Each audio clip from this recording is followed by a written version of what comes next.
Good morning everyone.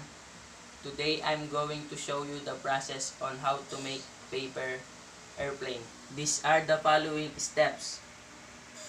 First, fold the paper in half vertically.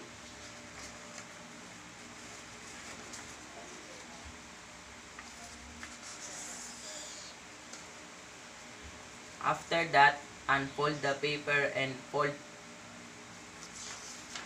each of the top corners into the center line.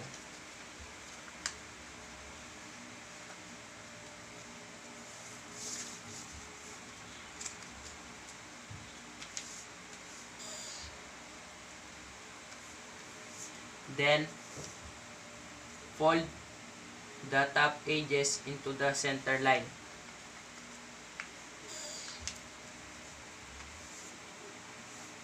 Next, fold the plane in half toward you.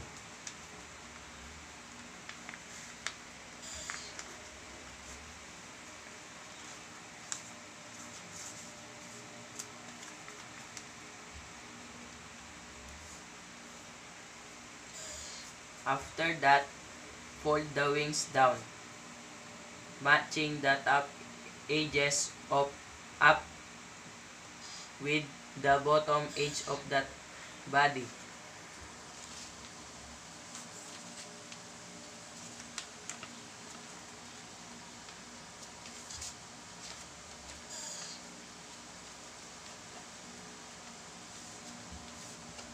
Finally, add double stick tape to the inside of the body.